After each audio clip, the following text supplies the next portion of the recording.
Smudger raced down the track as fast as he could.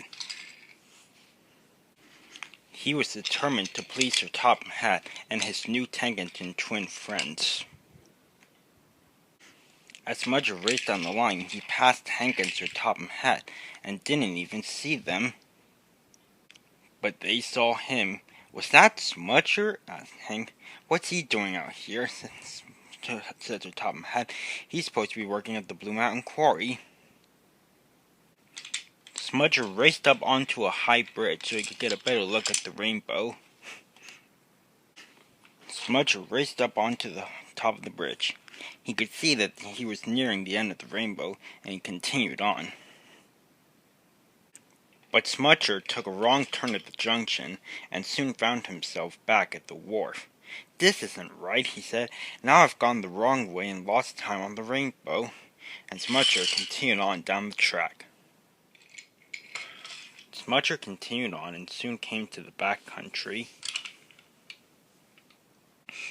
As he went over the first hill, he was so busy looking at the end of the rainbow that he didn't notice the points were switched to an old line, and he raced away down the disused track.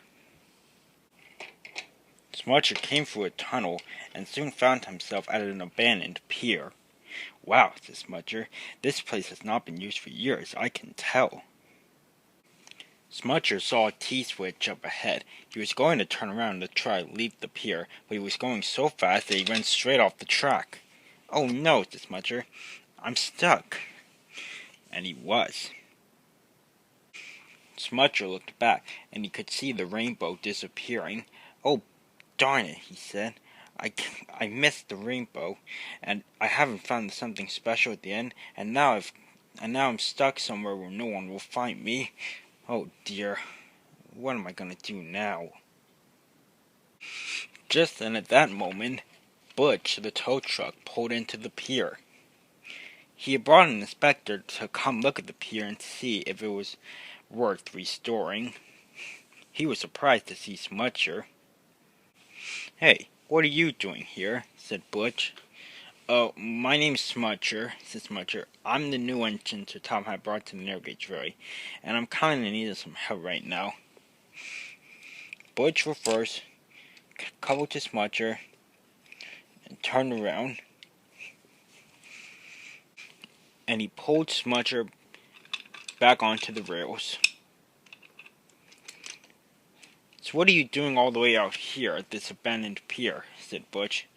"Well, you see," said Smudger, "I was trying to find the end of the rainbow. Bill and Ben told me that if I found it, I would find something special." "Well, it's impossible to find the end of a rainbow," said Butch. "And also, Bill and Ben were playing a trick on you, I'm sure. They're always playing tricks on other engines." "Oh," said Smudger. "Oh, I see." Smudger was going to go forward, but he accidentally went in reverse. As he did so, he saw something by the track. Said Smudger, "I wonder what this is. Hey, Butch, can you put this thing on the tracks?" "Sure," said Butch. Butch grabbed onto the object and put it on the tracks. It was a very colorful caboose. "Wow," said Smudger, "this thing is so colorful. It's got all the colors of the rainbow." "This must be the something special that Bill and Ben said would be at the end of the rainbow," said Smudger, and he raced away with the caboose. Smudger soon found his way back onto the main line, and he headed back the way he came. Smudger brought the caboose to the wharf just as Bill and Ben were coming in with some more freight cars. They were surprised to see Smudger with such a colorful caboose. "What is that?" asked Bill. "It's the, something special at the end of the rainbow," said Smudger. "But there's nothing special at the end of the rainbow. We just made that up. It was just a joke," said Ben. "So it's true then," said a voice. Peter Sam had arrived with Sir Topham Hatt. "Butch told me that you two sent Smudger running around the railway on a fool's errand. Well, I am ashamed of you two." "Sorry, sir," they said. "Thanks to you, Smudger hasn't been doing any work today." But now it will be your turn to not do any work, 'cause you two are gonna stay in the shed until you are wanted." The twins groaned. So Top Hat stepped aside, and the twins went back to their sheds in shame. The trucks laughed at Bill and Ben's predicament. "I'm sorry I haven't been doing any work, sir," said Smudger. "It's not your fault, Smudger," said Top Hat. "But I am impressed that you found such a special and colorful caboose. We could use this here on the narrow gauge railway. Can you and Peter Sam take it to the steamworks?" "Yes, sir," said Smudger. Peter Sam turned around, and he and Smudger took the caboose away. That evening at the sheds, instead of listening to one of Duke's stories, the engines listened to Smudger's story about his adventure on St. Patrick's Day.